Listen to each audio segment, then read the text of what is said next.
And now up on the Short Time Wrestling podcast, talking to the new head coach for the Mules of the University of Central Missouri, Cody Garcia. This is a wrestling program that's had a great tradition across Division II, a great tradition in putting out a lot of coaches on the high school level. Some of the best coaches you know at the high school level came through what was then known as Central Missouri State. But Cody, you were a Division II athlete. You're from Kansas, so you don't have to go very far to go up to Missouri for your next coaching job. So first of all, congratulations on the new gig and welcome to the program. Well, thank you, and I appreciate you having me on, Jason. All right, so you've got a pretty cool background in your career. We were talking before we started. You've been versed in the wrestling styles for your entire life. You're a multiple-time place winner at Fargo. Back in the day, we looked it up, man. 2000 and 2001 at 94 and a half and 112 pounds. What do you first remember about the Fargo Dome the first time you stepped foot in there? Well, it's an awesome experience, right? I think you look at that, and it's something that's built up all summer. And the one thing I remember about those two experiences, 94, I had to cut a little bit. At 112, that was the year, that we had to make weight both days. And I think I had breakfast before I even went up there to weigh in. But it's an awesome experience. Like I said, just being able to train with Team Kansas. This is before, a lot of the opportunities to train were there, right? So that was my first acclimation to maybe training with people within my state, getting to know people, where before it was you just trained at your high school. I didn't travel much. I didn't go to a whole lot of out-of-state tournaments growing up. I went to Tulsa as a kid, but other than that, I stayed in Kansas. So that was a neat experience, like I said, and I think that's something that's pretty valuable, not only to your development, but really the marketability, the visibility you have for yourself as an athlete to get in front of coaches. Now, we talk about your experience. We're going to have to say the name of that other place because it does provide the context. But you went Division II right out of high school. You went to Nebraska-Omaha and wrestled for legendary coach Mike Denney. You won titles as a freshman and sophomore and finished third as a junior and as a runner-up as a senior. And, as far as the recruitment process, why did you ultimately choose Division II? Because right now, as if you're watching on video, the banner is, their motto is "Make it yours." Back then, I don't even know if it was the motto then, but for a while they had is "I choose Division II." Yeah. So let's go back a little bit and do a little brand recognition for NCAA Division II. Why did you choose Division II? Yeah, and that's what it was when I was coming through, at least when I was an athlete. I think it came down to the dynamic of the coach. My high school wrestling coach was my dad. My dad was my wrestling coach from the time I started when I was 5 years old all the way until I was 18. So to have that dynamic of somebody that cares about you, right, somebody that has your best interest in mind, that was an important piece of my decision. I actually had a cousin that was Zach Roberson, was a national champ for Iowa State my senior year. I went and watched him at D1s, and I made a visit there and actually verbaled there. But ultimately, it didn't feel like the right fit. Again, going back to what really mattered to me, and I think that's what Coach Denney spoke to is, he can give me an exceptional experience. He can't give me those 3 days in March, but I think there's a lot of things he can give me that maybe some of those other schools couldn't, and it ended up being the truth, right? And even the recruiting process is kind of funny, and we'll probably get to it at some point. My dad won a national title for Central Missouri, and that's in 1982. Coach Denney coached against him. They got to know each other a little bit, and through the next 22 years, they stay in contact. He reaches out my senior year and says, "Hey, where's your son going?" My dad stayed out of the recruiting process the whole time. I think and I kind of was hoping I needed some direction, but he didn't want to have, too much input on it and give me, make it so I was maybe more biased towards wherever he was leaning. But the one thing he said at senior nationals was, "Hey, Coach Denney came up. I'd like to at least go look." So I took a visit out there. It was late. I signed June of my senior year. I signed and I was there like a month and a half later. But again, when I went there, and somebody said it best, is that when you're around Coach Denney, he kind of makes you feel like you're the only guy in the room, right? It's just the ability to make you feel loved and important. I think it was too obvious for me not to consider. And as he put things together, and it was actually my worst offer from a financial standpoint, but really my best offer by far, because I knew the opportunities I was going to have. So now you've allowed me to do some digging here. Mike Garcia, 134-pound national champion, 1982, beat Charlie Chaney of Cal State Bakersfield 10-4 in the finals. So I've watched that match probably 100 times. And my sister actually commented on a Facebook post. She said, all I can remember now is you sitting there growing up and watching that match over and over, because I think it was on ESPN2 and somebody had recorded it. I mean, and you go back and look and you watch Cal State Bakersfield. Then I'm getting inducted to the Division II Hall of Fame this year. It's same year as like 3 other guys that finished that year. And they were, tremendous. And I just have so many stories because I asked my dad, like, what about this guy? What did he do? And, but yeah, that was something that I watched over and over again growing up. And I probably still have the VHS somewhere. I got to figure out how to get the VHS. You just need to find a VH. You have the tape, but you don't have a player. Yeah, exactly. Yeah, I think I got a couple tapes like that. I think a couple the tapes though that my wife have are like there's a New Kids on the Block VHS and a VHS of Con Air that we haven't watched. Of course, my VHS of Vision Quest. But, the home videos are probably the scarier thing, wherever those are at and what they look like. Yeah. That's hours of entertainment alone. We watch a lot of America's Funniest Home Videos in this house. So when they go to the Saget segment and they go like, you see all like the pixelated date in the corner, like Right. August 24, 1990. You're like, and then you look down and be like, my friends weren't even born yet. Right. Yikes. Yeah. So, talk about that Hall of Fame induction a bit. That's coming up here, and you got it's already been announced, but Jim Cook was a guy that coached at Wisconsin Parkside for a long time. One of the low key like great historians of the sport, especially in Division II. Apparently, he kept every bracket, and if it wasn't for him, a lot of our Division II wrestling history would be gone. Jackie Paquette down at University of Indianapolis is helping rebuild some old history, and they're through Coach Cook's records. So when you look at the landscape of Division II, and what's it mean to go in, so young, as you won 2 titles, hit the podium 4 times, but usually they're not putting people in until they're losing their hair or it's gray. Right. Well, I think that does. It gives perspective, right? It's like, man, it's already been that many years. But 2, I think for me, and just kind of like the UNO situation when I accepted, I honestly didn't, and that's another conversation. I didn't initially accept the Hall of Fame induction at UNO until I talked a little more to my parents and Coach Denney. And that's what it ultimately came down to. And the same thing with the D2 thing. I think more, I'm excited because I get to, show more homage to Coach Denney and what he's done, right? To be able to represent that brand in another way. I think in the legacy of it, I think it's important to me. And I think as far as the award itself and how it's recognized to me, I'm not as, concerned about, but the fact that I can continue that legacy and be a part of what that program meant to me is exciting. So you went in the Omaha Hall of Fame as well. I did. It was so initially when I got the call, I said, hey. So let's put the timeline on this because this is 2017, I believe. Okay, so that particular AD was still there. He was. So that was part of the piece that was going to be a tough decision. And I said no initially. I had no interest in it. And I was pretty adamant. I was, felt good about it, line in the sand. And my wife found out and she said something to my mom. And then eventually my mom said something to my dad. And I picked up the phone one time. My mom said, well, your dad said why? And I said, why? What do you mean why? And I again, felt pretty good about my why. And then the more I thought about it, I'm like, okay, maybe my why is not as solid as I thought. Well, what is your why? Because granted, I wasn't a college athlete, but my program was dropped too. So I'm still. It's only been 2 years. You've had about a decade to marinate on it. But because I'm curious, because I have given away everything that has my particular school's logo on it, with the exception of anything that says wrestling, I've kept.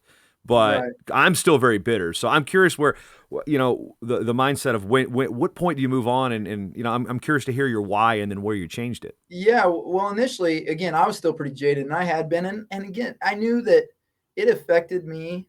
But more, I just remember being there and having Coach Denney, put 32 years in a program, something that I really value and would love to replicate, right? To really build a brand.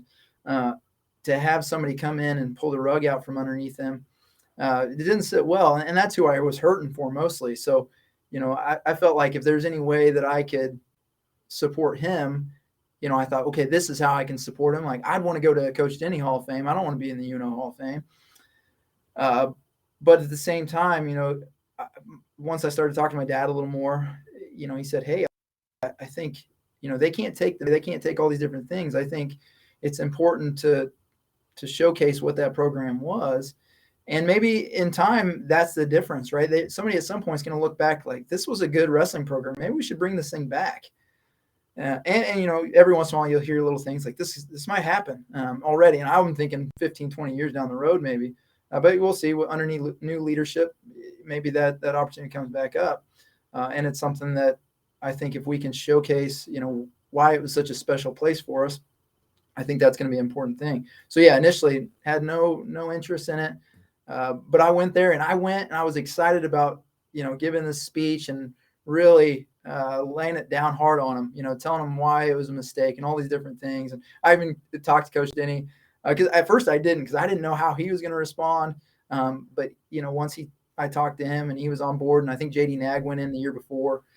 So I thought, okay, well, these are guys in my era that are going in and accepted. Let me figure out how I can tastefully do this and send a message and show my appreciation for him and let them know that I feel like they made a mistake. And I was ready to go. I was fired up until I started getting close to campus. I hadn't stepped foot on campus since they dropped the program. Mm-hmm. And emotionally, I just got a little overwhelmed, honestly, once I was there. And I still, I felt like I did a good job with it and highlighting some of the things that were really important and saying that I was a part of something special that probably will never happen again. Winning national titles, right? Things that trophy carrier now that we left. And I don't see the trajectory that changing, under the circumstances they're in now. But I think that, again, that was kind of my vision for going in. And at the end of the day, I thought, okay, I want to make sure I just thank, the people that had an impact on my life. Thank, Coach Denney for the things that he's done, and show why wrestling was an incredible thing that maybe they didn't realize was such a special thing. Yeah, and actually, it wasn't that long ago. Actually, this weekend, I had a buddy of mine text me when I was down to Pan Am's, and he actually had he's kind of disconnected from Division II wrestling, and it's like, whoa, when did UNO drop wrestling? I'm like, bro, that was like a decade ago. Right. And it got me looking, because I went to look for the story to the whole situation about the night they dropped it, which is, right, I think, probably the worst thing about that whole situation. We're losing a program, a championship program is never good, but just the whole situation about that. Yeah. But then I went and found some stories recently by hockey fans, and of course hockey's the big sport there now. But it's like, it was the right decision. Now I go back and look, I was like, you know what? If it was such, I hate to say you don't want to advocate for any of your fellow athletes to go, but it seemed like the football team seemed to be the biggest money suck there. And it's like, okay, the championship wrestling team kind of was self-supportive. And I don't want to go back. Obviously we can't change history. Hopefully, we can remember it and look at it, and so we don't repeat it again. But yeah, it's just strange to look at some of the situations where it's like, all right, people are still pissed at Trev, and the wrestling community, I don't think will ever get over that. And, I still think, you got a guy that's in Lincoln that cut the championship sport, and I'm wondering what's going to happen in Lincoln. But anyway, this isn't a show about sour grapes and throwing people under the bus that need to be thrown under the bus. Yeah. Let's talk about Cody Garcia and what you're going to do what you've done at Bethany and Baker that kind of led you to Central Missouri, because I didn't realize there was the legacy there, and that just makes a ton of more sense. It's the region, so okay, you're Kansas, it's not a big deal, but coming back to Division II and then now coaching where your father went, that brings a new wrinkle to this. So when that position opened up, how quick were you to apply, I guess? It was an interesting process. There's never a right time. I think I've learned that through this process, and that was the hardest thing, in making this decision, because I had to leave two teams behind, right? We have a women's team at Baker now. We just had one of our ladies win a U23 national title, maybe has a good chance to represent U.S. At U23s. We had another one that's already qualified for senior trials, right? So there, and on the men's side, right, I've bled orange for 7 years. That's something I've really invested a lot of time and energy, and built a great staff there, a great young group of kids that was tough to leave. And I think, when you do this the right way, it's always going to be tough. You're going to build relationships. Again, why I chose to go with Coach Denney. Oh, let me hit the lights here.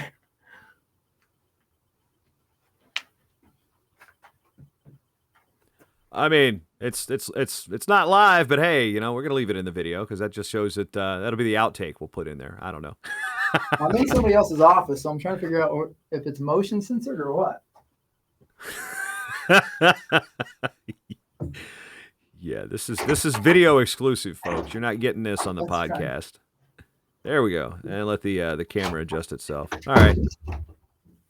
Okay, where was I? You're talking about the leaving Baker. Oh, yeah. So again, that was a tough decision, and it's never the right time when you're committed to building a program and you're investing. You always want to honor kids and really you're loyal to them in helping them and serving them and helping them obtain goals. Right, the things that they set out to do, you want to give them every opportunity to do that. And I feel like in my time when I was with them, I was very genuine in that process.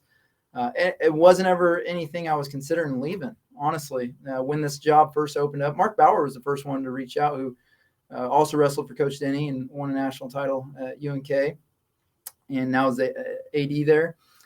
So when he reached out the first time, I said, well, I appreciate it. And he's actually reached out to me some other opportunities in the last few years. And there's been some Division II jobs open that, I was reached out to about. It just didn't seem like the right move. This one, again, it was different for a few reasons. As you said, having my dad be their first national champ here had a little bit of play in it, right? Because they finally committed to, building a room, right? Putting staff together. I think that was one of the things that I picked up on in the process, a whirlwind of a process. This is me asking about it on Wednesday, before Easter, and then I accept it, less than 5 days later.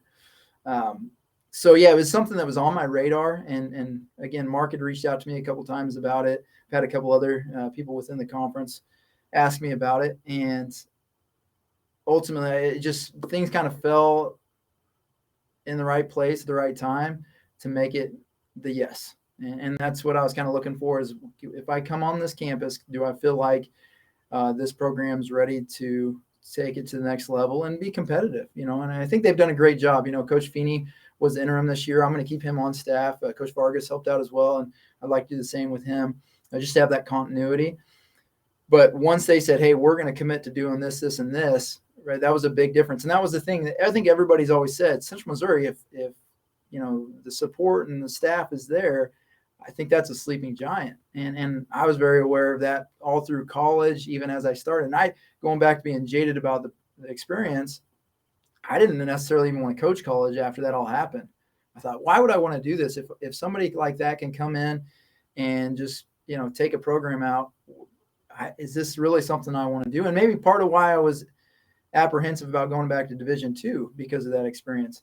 But again, when enough things lined up, it was like, how could I say no to this, right? Even if I went back to Baker and said, hey, what would this look like? There's nothing they could put in front of me to create the appeal that this place has. Again, specifically the legacy component of it. I won't probably ever be able to coach at my alma mater, right? I won't be able to have banners up, but now I'm looking at building a new room right now. They actually just drained the pool.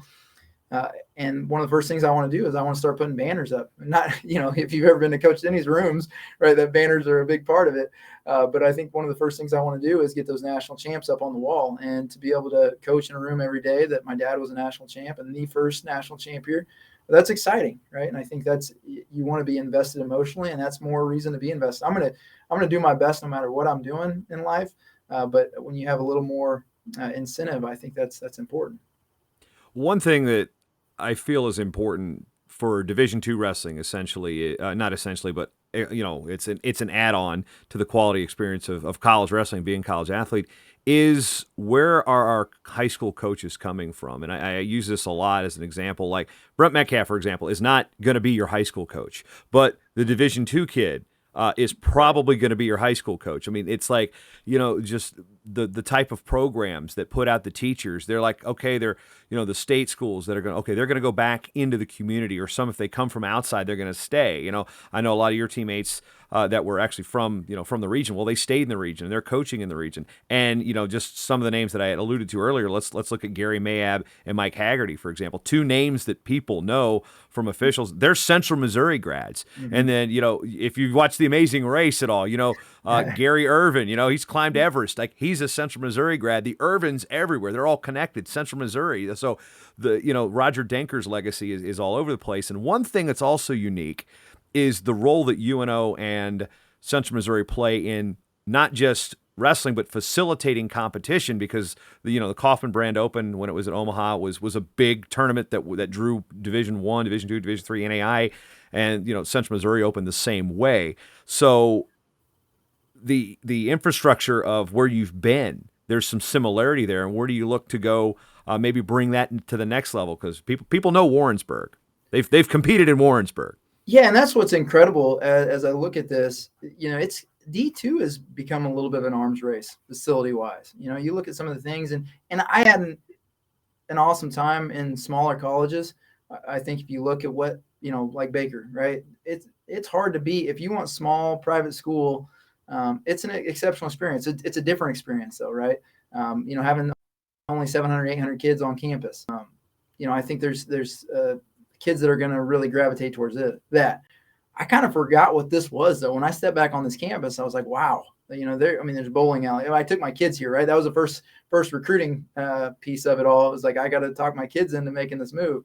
I got, 9, 10, 14-year-old, right? Like you got to make sure this is the right move for your family. And that was the first, their eyes lit up. They're like, oh, look at this football field. Look at this gym. Look at the bowling alley, movie theater, all these things that I kind of forgot that maybe I had access to, that probably had a little bit of an impact on my decision when you have those things. And again, this facility, the multi here, we can put a lot of mats down. I think that's something I want to get going again, is have, a couple strong open tournaments throughout the year.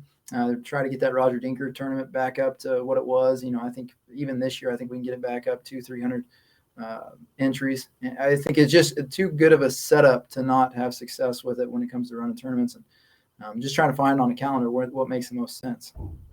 You've had success in where you've been at Bethany and Baker at the NAIA level. Granted, you talk about the small school atmosphere, and you had a mentor at UNO, but there's also a mentor, a guy named Jimmy May, who might be still competing. I don't even know. I think he's ageless, but the reason I think I heard at the NAIAs this year, Jimmy May, the reason he's so tough is his whole body is scar tissue. What did you learn from Jimmy May during your time at Baker? So here's another piece for you. Coach May is a Central Missouri graduate. That I did know. Okay, yeah. So he was a GA when my dad was here. I learned a lot from him. That's one of those personalities that when you coached against him, I didn't know if I cared for him much, right? Because he comes off a certain way. He is so much different once you get to know him. He's one of the most caring, passionate, loving guys you'll ever meet. He's very invested in these kids, cares a lot about them. I mean, I think he does a great job, and there's a reason he had so much success at the high school level. He's pretty adamant. I mean, he's very calculated in kind of how he coaches and the process. I'm having a system. I've never been a system coach, but I think to have somebody like him that does have a system is pretty important, right? Because I think that's the other thing too. You're going to have, especially the NAIA, there's a lot of disparity in your room, right? So you have some kids that they need that system to learn how to survive. Where I was in a program, people ask me all the time about UNO and kind of how practices were. It was very open format, right? We had a lot of autonomy as far as how we trained, what we did, technique. There wasn't hardly any technique sessions in my 7 years I was there, right? Most of the technique we did after practice with each other. That wasn't Coach Denney's role necessarily. So I think that's something that was really important for me to pick up. I'm like, hey, these are things that these kids actually will appreciate and value and help them make that transition because not all of them are it's not going to click. So we can teach them how to survive. It'll, build into their reasons why this is the right place for them. And he's done a great job of that. And like I said, I've really picked up on that. Just that, again, the idea that kids can learn and be shown a system, but more than anything, just love on kids, and just like Coach Denney, I already knew that, but that's one thing that surprised me about Coach May more than anything is like, man, this dude loves these guys. Now, when we go to the comparisons between being an athlete, being a coach, you've got a couple national titles. You've been on the podium 4 times. You've also coached multiple champions and coached 4-time All-Americans. So from the athlete perspective, compare that feeling to coming off the podium, winning a championship as an individual to watching your athlete come off the podium as a coach, coaching them to a national championship. Yeah, it's almost more nerve-wracking, honestly. I think that's one thing I've learned is that, it's out of your control. Or at least when I was competing, I felt like I did all the things I needed to be successful. And, it gives you that conviction to go out and do great things. I think you have a lot more ownership in that, right? So that's pretty important. I look at coaching, too, is you're so much more invested in kind of what they have going on. I think the bad thing with wrestling that, you got to work on as an athlete is it can kind of make you selfish, right? You get so locked into your own goals and things that you're trying to accomplish. My wife, we talk about the story all the time. I remember, so we had Melena, my oldest, when I was still in college. I remember one time Melena's sick and it's like the week of conference or regionals or something. And she's throwing up and I'm like, I can't, I don't know what to do. I can't, I don't want to get sick. So I just think back about times like that and we can laugh about it now. I don't think she was laughing then. But yeah, there's some tendencies that it made you a little more selfish. So that's one thing that I've kind of thought about, like, how can I help serve this group and allowing them to be a little more aware and mindful of why they do what they do and how to still bring more to the table than they're taking. But that was probably a big thing. And again, I think for me, winning was kind of a relief at one point. And I think that's one thing that I've learned and try to help other, like Lucas Lovern, he was one that, he won 109 straight, I think his last 3 years at Baker. And just trying to help him understand, I want you to enjoy wrestling and competing. And when it starts to become a relief, like, oh, thank goodness I didn't lose, right? That's not a healthy place to be. And that's probably where I was for a little bit in my athletic career, where it's like that was so much of the expectation that you forgot to enjoy it, and I think that's been good for me to be on this and have some perspective. And, really from a technical aspect, I've learned so much more. I wish I still had my 25-year-old version with my mindset now. Yeah, a lot of cases of the used to coulds, right? It's like, Right. I used to could do that. Now, one thing about your career that was interesting, and wrestlers, we all lose, right? We except for one guy, but you go through your college career, you won 2, and then how did you adjust mentally after your junior year? You get beat and you end up taking 3rd after winning 2 titles. How hard was that for you as an athlete? And is that moment then losing in front of your home crowd your senior year in the finals? That probably doesn't feel very good either. So how have those 2 experiences kind of molded you? How did you recover from them, and how have you molded that into your coaching? Right. And I think that's one thing I've always coached from a place of why did I have success? Like, I think if you start coaching from a point of trying to mend, past mistakes or different things that happen, I think you're not coming. There's a reason why you didn't do what you didn't do. Right. So I focus on the things that I felt like helped me be successful. I think gratitude is something that Coach Denney implored on us, consistently, and something that's really been a staple of every program and everything I've done. Just be grateful for the opportunity to compete. Really, my best stretch of wrestling I ever had was from when I lost in the quarters my junior year all the way to the finals. I think I won 55 matches in a row. I think I had over 35 pins in that streak. Probably the best because I let myself compete again and enjoy it. I think there's, so much of this, okay, I need a win for so once I lost and didn't wrestle, I just wrestled tight that match. And again, something you learn, right? You figure out how to help kids get in a better mindset. I think at that point, people were kind of worried. They didn't know what to say to me. But it was like, I'm going to be fine. I'm going to wake up tomorrow. And because of the 2, I've been on the other side of it. I knew when I won a national title, it's not the sexy thing to say, when you're trying to, fire people up, but you wake up the next day and you're excited, you're glad you did it. But then you go, okay, what's next? Right? What's the next challenge? And it doesn't necessarily change your life. I think just the journey is what's important. So I think that's what's helped me. And I think that's what made defeat, there's solace in that because, again, at the end of the day, did I do the things I felt like I needed to be successful and be the best version of me? I think I did. And again, I think that's why I created a, 50-some match streak of where I was wrestling the best I've ever wrestled in my life and enjoyed and loved the sport more than I ever loved it.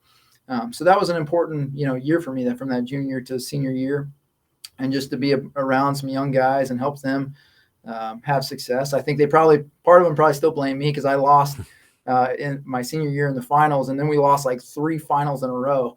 I think they always like, well, we couldn't recover after we saw you lose.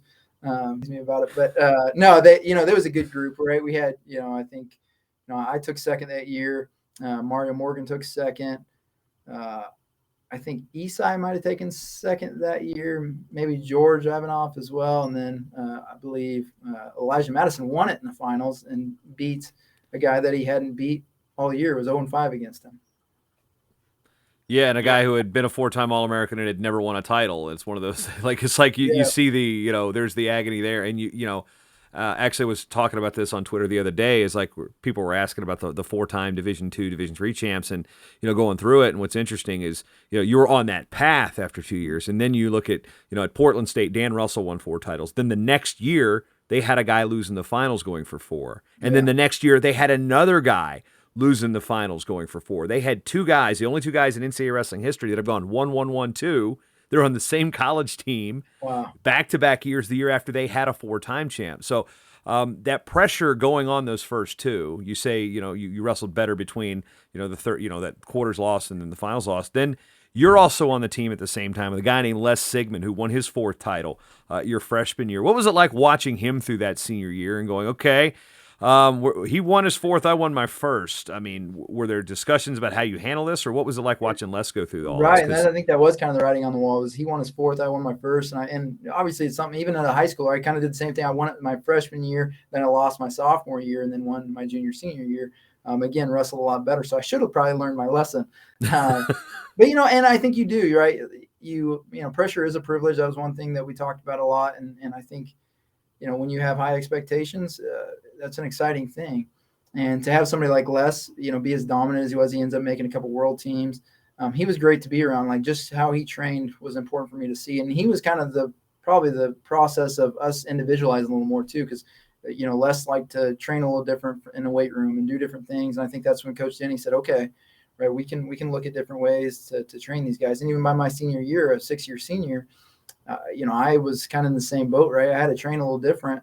I had to take Mondays off a little more often, because it's Wednesday or Thursday by the time you're feeling good again. Man, Coach, I got kids to feed. Right. So yeah, I mean, it's a little different. Les was a tremendous wrestler. I mean, just to see his intensity and his purpose. I think that was important for me to watch as him and a handful. Like I said, we won a national title my true freshman year. Probably the biggest level jump I made was during my freshman year, right? I got to just train with those guys. I was out with an injury for a few months, came back, and just was ready to go. And I think that was, again, important in my mindset and approach, just to be a little more deliberate with how I trained. And I learned a lot from that older group. One thing that I like about small college wrestling or non-D1 wrestling, I don't want to say not all these Division II schools are small schools by any stretch of the imaginations, but right. You look at a guy like Lucas Lovern, who'll come through and the NAIA champ that'll lay the wood to a D2 or a D1 starter somewhere, and we're like, these guys can compete. And I had a conversation with Ben Provisor last year at the Pan Ams before when he announced he was going to go to Grandview in the NAIA. I says, Ben, these guys don't care who you are, because a lot of these guys that go to the smaller schools, they may just have been seasoned wrestlers. They don't follow the national rankings. They weren't getting those looks. They're like, I like this school. They have no idea you were on the Olympic team, and they don't care. They're going to go out. They're just mean, hard-nosed kids that are going to go out and they're going to try to beat you up because you're a Grandview guy, not because you're an Olympian or anything. So right. You're on the other side. You've been the target at these levels, and now you've had to coach guys be like, you've had those kids be like, I don't know who that guy, who you just beat? No. And is it kind of a relief to know, I got a bunch of kids that really don't get caught up in the rankings. So how do you, kind of balance that as a coach? The kid that obviously may be the student of the sport that knows every person they're going to wrestle. And then there's that seasoned kid in college, like, I wrestled in college. He may play baseball. He might try to play football. I mean, what's it like to coach that various range of kids at the small college level? That's really where we've had a lot of success is smaller town. 4A in Kansas, I've had a lot of success. Right now we've signed a couple class 2 kids out of Missouri. Like, some of these smaller schools, they're 3-sport athletes. They don't necessarily wrestle a lot in the summer, so their ceiling is still really high, and maybe they don't have the visibility from a recruiting standpoint. But that's one thing I feel like I've done well is recognizing talent, right? And I've when we've said, hey, this is a kid we need, we've gotten them, and they've, had success, right? I think we've had 5, 3, or 4-time All-Americans. So, when I see a kid, I'm saying, hey, this is a kid I know can have success. We've really batted 100 on those. So I think that's important to continue to do that. But development is something that is important at this level. I still think that's what my passion is development. And Division I, people ask me about, well, what's the difference? Biggest thing, and that's probably why I don't have any aspirations to coach Division I. I think you have to be able to recruit, right? Like if you don't get, I think I've seen a list where it was, I don't know, a very high percentage of All-Americans were top 100 recruits in the country coming out of high school. Every once in a while, Drew Foster situation, but typically, you're talking about guys. If you haven't been in the finals at Fargo, probably chance of being an All-American in D1 isn't as high. Where Division II, I think there's a lot of development that still takes place. I think environment's important, and I now I'm probably a product of that. I've gotten the right environment, and people ask me all the time, well, what if you would have gone to here or there? Do you think you would have been a better wrestler? I don't believe so. I think the best version of me was me being there because I had a great support system. I had great teammates. I had all the technical knowledge that I needed as far as it's a support system to help me get there.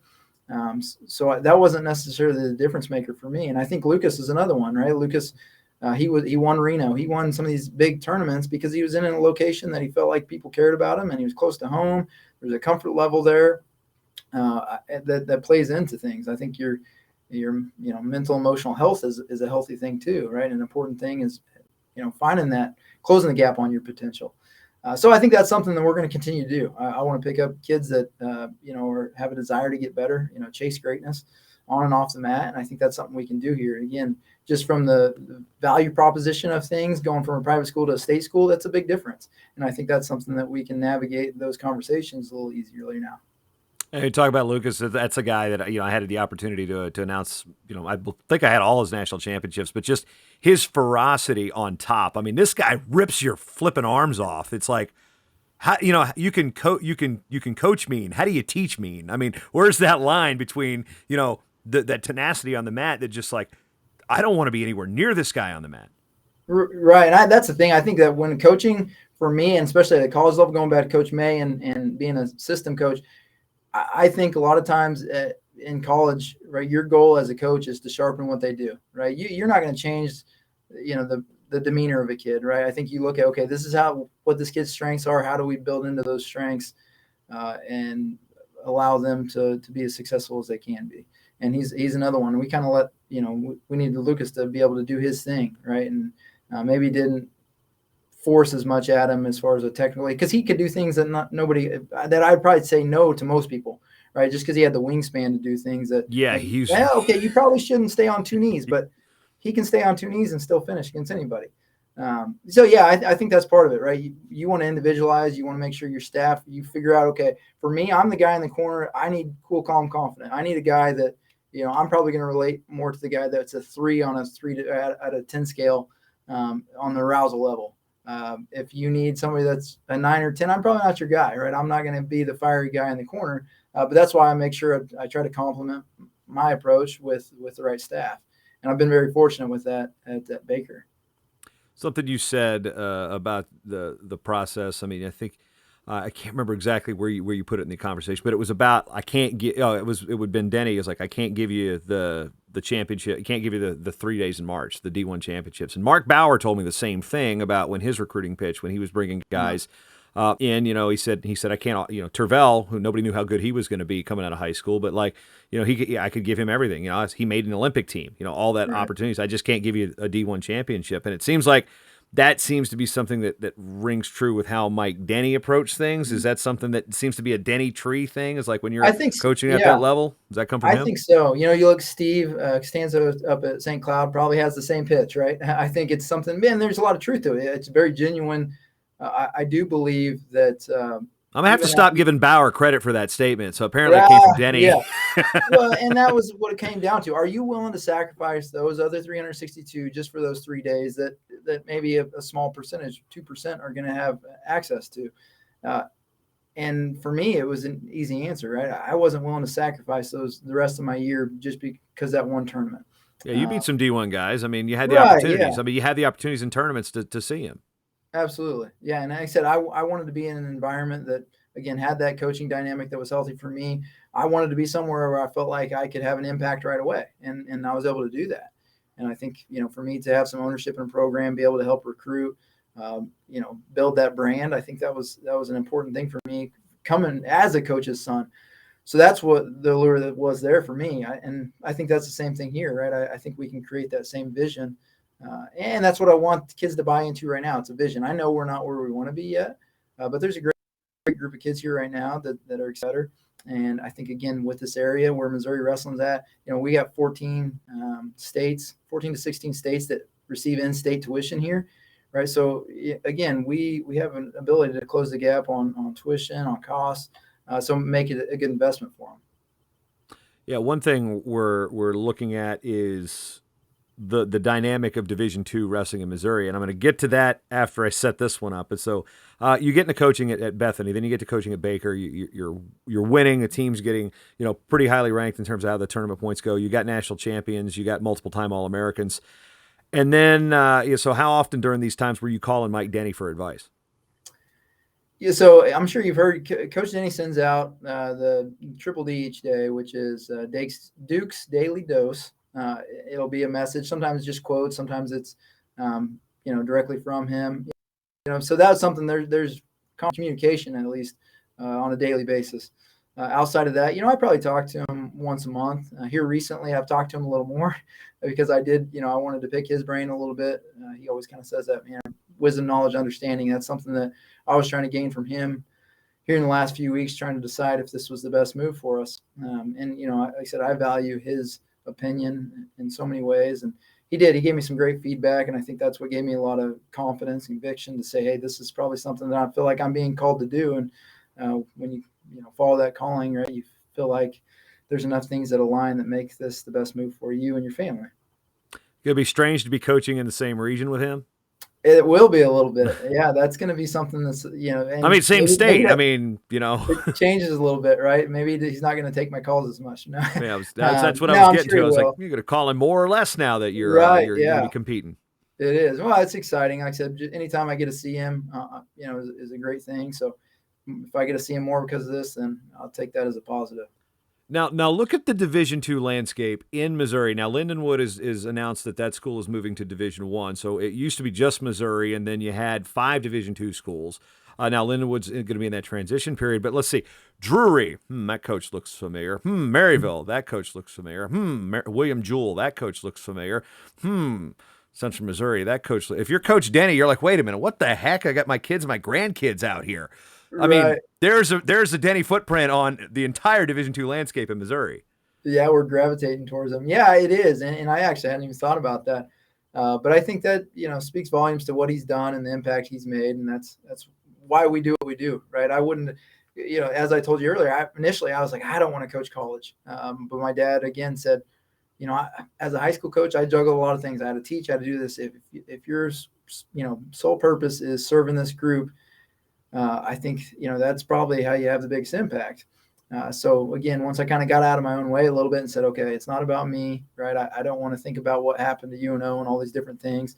This is probably, where if I'm going to be the steward, the best people like my dad and Coach Denney and God's given me, this is probably the avenue that I need to do it.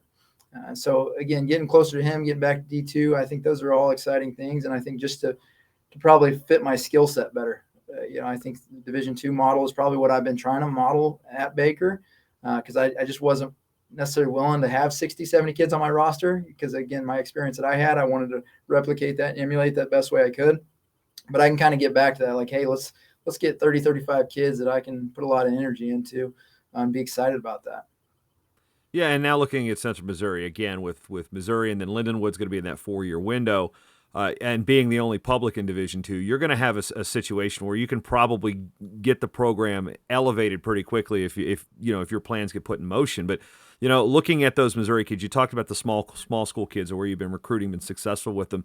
Now you're going to be competing with guys but in a state that you're landing back in. Of course, there's the legacy there, but it's like, how are you going to try to get the jump on some of these coaches that have been there for a while? They know the same thing you know because they were taught the same way you were taught.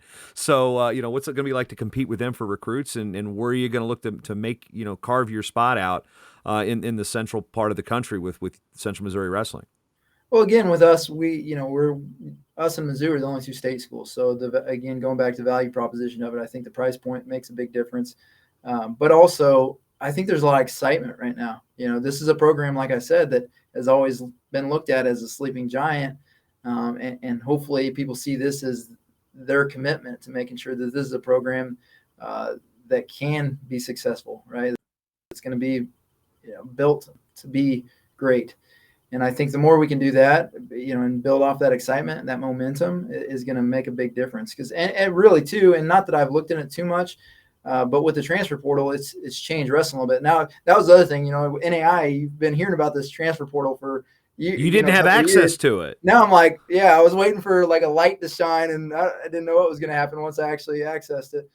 Again, that's not really how I want to do things necessarily, but I think to inject energy and some points into your tournament team, I think is probably a healthy thing to do in the beginning as you and get this thing back on the map. Oh yeah, and sometimes people make that learn. They make that choice that those 3 days in March are worth it, and then they get to a giant school and they're like, land grant U may not be for me. I'm gonna get something closer to home. So it's not like, and that's one thing I also want to say, that one thing I've learned about, especially in the NAIA, where you look at.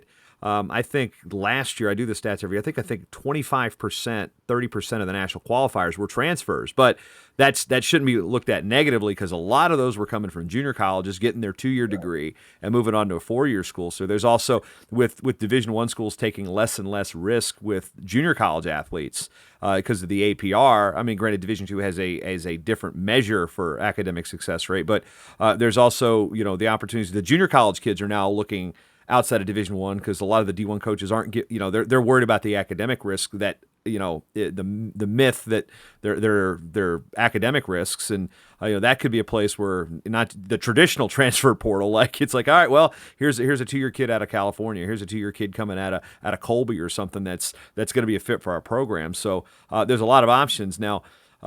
Division II, I choose Division II, or Division II, now make it yours. So I guess there's the question now. I asked you how you chose D2. Now, how are you going to make Division II yours again? I think by doing the same thing. We had one of the kids at Baker. So what do we do now? I'm like, we're going to do the same thing we do every day. We're going to get up and chase down greatness. And I think that's the thing we want to continue to do. I don't think it changes what I do, how I do things. Again, I feel like I was called to serve this group, and through this shared passion of wrestling. I think this place is going to allow us to do some special things. So how you make it yours, I think you just have a lot of ownership in the program. I think you again rebrand this thing to make sure that Division II. I think there's a stigma with a lot of these different divisions. I think Division II has done a good job of rebranding and showing that, hey, this is high level wrestling, and we can put you in positions to be successful.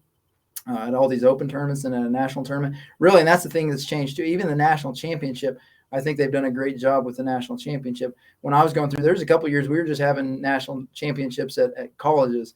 I went back to D2s a couple of years ago, and it was an awesome setup, to see them make that environment, one that really is on par with a national championship is important.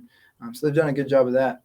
So I think that's what we want to do. We want to just continue to build into what this is, focus on the things that we want to get better at, and be excited about the direction of this program.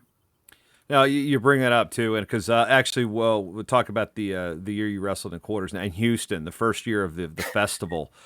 Oh, boy, that was my first Division II experience, and thankfully the ones afterwards were not like that. But I've been to a couple festivals, but that first year in Houston, wow. What do you remember about that? Besides, obviously the loss not counting, but that was different. It was, and I like the concept. The idea was there. I think I know what they were trying to accomplish, but they kind of missed the mark. As far as the venue, Texas, you didn't have a lot of following. The venue, it was kind of atrocious. And there was a guy doing squats during the national anthem. Well, then they have, on the squat rack. We were all in the same hotel. So that night was chaos. I don't know if you've heard any of I those made stories. my way. Yeah, I remember talking to somebody at the NCAA. I got like, this was not a good idea. I mean, you get 900 athletes ending their seasons at the same time. I mean, we're doing the math. Let's see, what year is it? That would have been 2009. So we're 13 years later. There is probably some very beastly high school kid right now going into high school that might have been, mom may have been a thrower, dad may have been a college heavyweight. This could have been, there is definitely somebody that's definitely come out of that experience as a freak athlete. Now, one thing we're looking at too is the growth. Like at the NAIA, it's been the fastest growing division on men's college wrestling. And we, at one point the NAIA had less than 20 schools, and then that's when they added the 12 multiple entries, and then now they're over 70. Division II, when you were wrestling, 05, 44 Division II teams. Even in 2009, there were just 46. Now there's 6, and there's more teams are adding, and it's not just reclassifying teams from the NAIA. This is a sport that's growing at this level. So, how are you going to be able to capitalize about that? Like, look, Division II is growing faster than Division I is. Where you've come from and where you've been there's growth models there they're unlike anything we've seen in college wrestling in almost decades and decades and decades since we saw the boom of teams in the 60s and 70s. So that's got to be great for the sport of wrestling. But what's it mean for you as a coach to be like, man, we're growing here. We don't necessarily have to look over our shoulder about being dropped as much anymore. Yeah, I think it's exciting. And you talked about the landscape, and the landscape has changed. I remember I was telling somebody the other day, last time we wrestled St. Cloud State, I think we shut them out 56-0, and now, they've done a great job. Steve's done an amazing job making that program a powerhouse perennially. So you just think about the landscape. But I think what I like about D2 right now is there is some parity and there's a lot of hope, right? And hope creates a lot of excitement and energy. There's no reason why you can't have a program build and be competitive right away, right? You look at Division I, it's tough for anybody to break in the top 5. Those top 5 are going to be the top 5 probably for the next 20 years. It's hard to break through. But the landscape of Division II wrestling has changed a lot in the last 15. So I think that gives you, it's encouraging, right? It gives you hope to say, hey, this is something that we can do. It's already been done and it continues to change. And going back to super regionals, I think that's going to be an interesting thing. I've been in a system that we have at-large bids and all these different things. And as nice as that is for making sure we get the best kids there, I think, just having the parity of a national tournament, there's going to be kids that get lost and left behind at these super regionals. Now, all of a sudden, maybe you're only having to score 90 points in a national tournament instead of trying to score 250 to beat Grandview. I think, right? That's for me, I look at that like, okay, I think that's a feasible thing, right? What if there's a viable way of making this program successful? I think it's just chipping away. We got 2 sophomores returning All-Americans. If we can build from that, you get to 4 or 5 All-Americans, all of a sudden you're scoring 50, 60 points and you're right in the hunt. So that's exciting and encouraging, and I'm excited to see how we play that out. And going back to your point, the landscape is the reason why that's possible. I think when you're spreading points out between 70 teams, you can bring that number down. Yeah, and there's been some chatter always about ways to change wrestling and whatnot. Having been in a situation where you can get multiple entries at the conference level, then qualify through. Do you think the multiple entry model could work at the Division II level? I do. I loved it. The hardest thing was as a coach, right? How do you, as a staff, how do you decide between a backup 33 and a backup 57, right? It's not like you can do a wrestle off. So you really have to use some different metrics to figure out who your best 12 are. But I do think from a recruiting standpoint, it's nice because that's one thing I was able to do for the last 10 years. Say, hey, this is a kid that fits our system. And I think that's what you want to continue to do either way. But you don't feel like weight class, is as important, right? You can say, okay, I already have an All-American here. Do I need to go bring on another kid? Well, like I said, when you have multiple entries, they say this kid's a fit, and the good ones are going to find a way to make a difference. And whatever weight class he wants to be, he's going to be there, and be one of our 12. So that's one thing that'll have to change a little bit. But again, that's where a lot of that disparity comes from, because now you got 12 scorers at a national tournament. It's a harder number to chase down. where when you got 10 and maybe not as many qualifiers, hopefully they do grow the qualifiers at some point, but you're looking at a lot less points to win a national title. I want to go back at one thing before we get to your final program goals and such is looking at when you're coaching champions. I mean, you had Colby Crank at Bethany, but then he came with you to Baker, and now you're coaching against him when he was at Ottawa this year. So you've now got your next generation. Your tree is growing, but when you had those first two national champs, what's that feeling? You have one, and then you got to do it right back. Victor Hughes, Colby Crank, bang bang. What's that like? I mean, you've got one high after another. I mean, that was probably, unlike most coaches don't get their first ones right off the gate like that. Yeah, again, going back to perspective, I think that and gratitude, I think you're just grateful that because again, a lot of coaches, you'll go, a whole coaching career and never be able to stay up on a stage and win 2 matches back to back. And I hope I get the opportunity to do that again. But I look at that as something that, man, I got to appreciate that moment because not everybody gets to enjoy that type of situation. But it also gave us a lot of confidence in saying, hey, we're doing this the right way. We can develop. Victor was one. Victor never won a state title, and he ended up being a 3-time All-American national champ, just with a great work ethic and somebody that just came in every day and tried to outwork people. And his mindset, I think, going back to kind of small class Kansas, right? Just a tough kid, gritty in every position. When you watch things like that, it gets you excited about development because those are cool stories when you can say a kid never won a state title but won a national title. So more of that, right? I want to continue to build into that, and I think you got to get lucky a little bit, right? Those are some, something that you probably can't pick up on always in recruiting. Recruiting is always a unique thing because you don't maybe get the full spectrum of who a kid is. But there's some intangible things like that you just get fortunate and just be blessed that you get to have an athlete like that just outworks people. And when it's time to shine, they get the job done. Yeah, one thing that you talk about recruiting now, looking at some of those names we mentioned, Kansas kid. Then there's a 4-time All-American at Baker named David Dow. He's a New Jersey kid. Now, how do you convince someone from Jersey to come to Baldwin City, Kansas? So again, that was kind of a byproduct of fortune. The prior coach was from Jersey and created a pipeline. Pete Depot, yep. Pete, yeah. So Pete already created that pipeline. So Dave was under the radar somehow. You look at the kid. I mean, he's another one. He never placed at state. He might have qualified his senior year, but he showed up, and you just kind of looked at him like, wow, okay, well, this is exciting. It's like, sweet. We could probably do something with this, right? If we can't figure this one out, we probably need to reevaluate what we're doing in life. I might have to change jobs. And yeah, he's another one, very disciplined, a great athlete, worked really hard at it though. He was always in the weight room. Anytime I walked into the cafeteria, that guy's got a bowl of spinach and eating it leaf by leaf. Like, he just very, very disciplined. It was fun to watch. It was cool to see him grow as a person too, because he was somebody that when he first got there, probably I was kind of a little concerned. Okay, this is far from home. Socially, how well is he going to connect? But they loved him. I mean, those kids loved him, and Dave was still true to who he was. I mean, he wasn't going to be, a boisterous leader, but he led in so many other ways.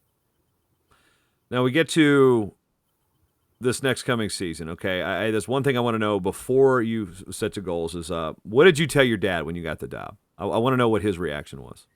He kind of had a poker face again, right? I called him. I made the trip up here just to look around. And I came back and I called him right away. I said, hey, I just want to let you know, I did end up going over to Warrensburg today to look around. And I'm going to talk to you a little bit and Coach Denney a little bit and see kind of your thoughts on some of this stuff. And, he did. He played it cool. He said, well, I can see, why there could be some appeal there, but you got a great thing going on where you're at too. So it sounds like you got a tough decision. And I can hear my mom, in the background. Mom's kind of like, isn't it a no-brainer? Like, and kind of it was. It was like, shut up, let him take the job. Right. It was the hardest no-brainer ever, right? Because on paper it was a no-brainer, but when you factor in the one thing that people didn't factor in when they say it's a no-brainer is the kids that I was working with. I got an amazing group that I was working with, great staff I was working with, and that's what made it tough. But I think, again, once we had those conversations, I could tell, it's something. He got an RV. He just retired a couple of years ago. My mom and him have an RV now, so I'm assuming they'll both went here. My mom was a gymnast here, and so they'll both make the trip back up, and hopefully be around a little more. Man, that's just so cool that you get to Dad wrestled here, now you're coaching here. That's Right. I mean, I guess for you can't coach at your alma mater. I guess this is the next best thing if you're looking at it from that lens. But one thing I am curious is about plans for the future. What's your year 1 goal, your 3 goals, year 5 goals? I've tried to, for the most part, stay away from goals. I think, right, what's my mission? My mission to help serve this group. My mission is to help them chase down, the best version of them on and off the mat. And I think if we do that consistently, I am still very competitive. And I still, when I talk about my experience in college, that's the experience that I want to give these kids.